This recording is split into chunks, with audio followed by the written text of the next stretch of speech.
make it a 64-54 final. They'll play number 5 Colorado on Monday. 6th straight win for the program in the round of 64. As for UNC Greensboro, they cut multiple Florida State deficits to 1 point but could never take the lead. They failed to win their first ever NCAA tournament game, now 0-4 all time. On the money line, Florida were minus 700. UNC Greensboro do cover the spread. It was 10.5.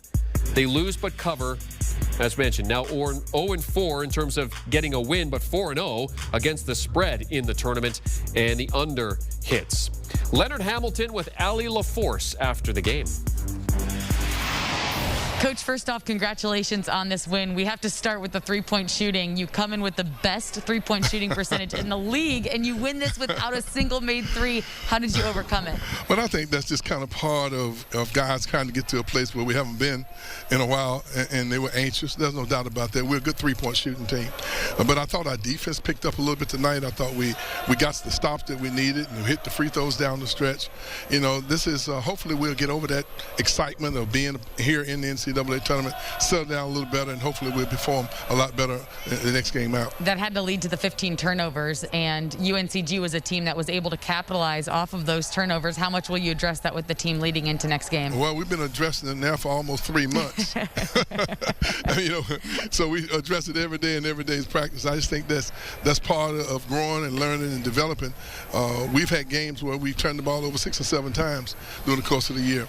You know, we're a team that seems to be self-destructing at times, but these guys, I love their attitudes.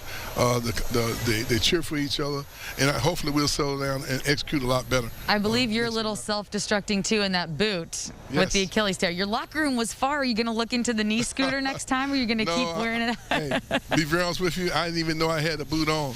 Good for you, Coach. Good for you. Congrats on the win. Enjoy it. Thank you. Yeah, winning makes the pain a little less intense for Coach Hamilton. Of course, he tore his Achilles getting off the bus. But now he gets to look forward to a round of 32 game against Colorado, who recorded their biggest win in tournament history earlier in the day. First ever meeting between the two teams. Colorado seeking its first Sweet 16 appearance since 1969. Florida State seeking their 3rd straight Sweet 16 appearance.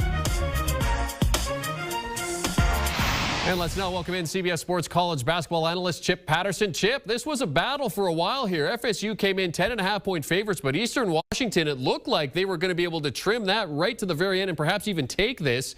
Your reaction to FSU managing to spread it out a little bit and get the job done?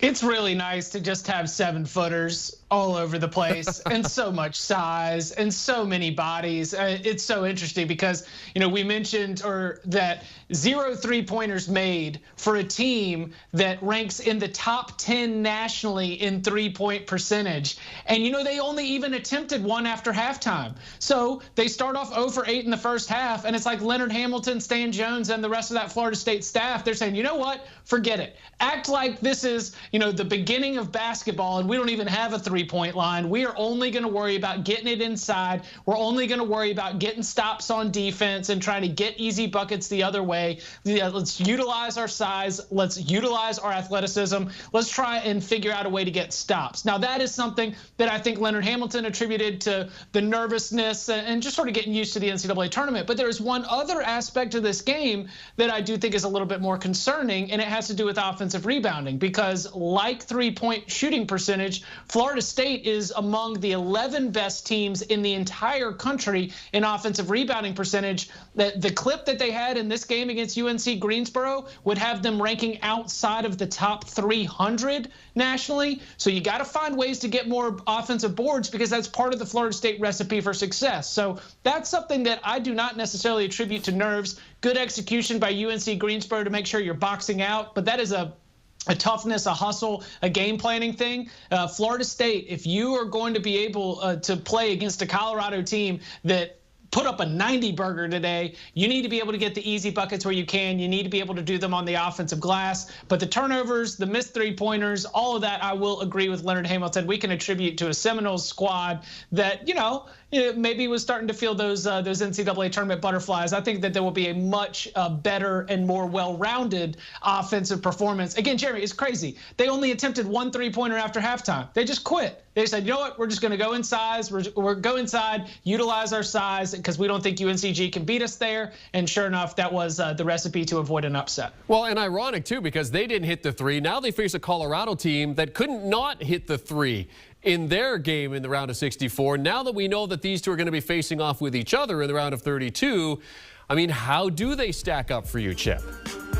Number one, physicality is the first word that comes to mind. Colorado has so much experience. They make everything tough. We obviously saw 6'8" freshman Jabari Walker have a breakout game against Georgetown. But elsewhere on that Buffs roster, man, they really want to get up in your face. They want to make life difficult. And Florida State will answer that challenge. They are absolutely built to be able to play in a game like that. So I am so excited to see two tough-minded, physical, top 20 offenses in terms of efficiency be able to go head-to-head. And I'll tell you, in this little portion of the East region, you know, like Michigan without Isaiah Livers, like that is potentially facing either one of these teams is very dangerous. Both Florida State or Colorado. Florida State knowing what its ceiling is, Colorado showing us its ceiling here in the round of 64. I think either one of those teams could take down the Wolverines in the Sweet 16. Of course, they could also have a challenge ahead in the round of 32 as well before they even get there. But when I look at Florida State and Colorado, I see two teams that can take down the top seed and can make it to the Elite Eight. So awesome elimination game that we've got on our hands coming up on Monday. Yeah, and Colorado putting up 96 points, 48 of those, half their points coming from beyond the arc. Chip Patterson, thanks for hopping on with us, joining us to talk FSU's win as they advance to the round of 32 to take on Colorado. And if you want to take March Madness wherever you are, be sure to download the March Madness Live app. You can catch the games on any of your devices. Download wherever your preferred app store is. Do you want a sports network that delivers everything that matters about the game? The highlights, the picks, the instant analysis, no yelling, no fake debates, no politics. Hit the subscribe button and never miss a moment.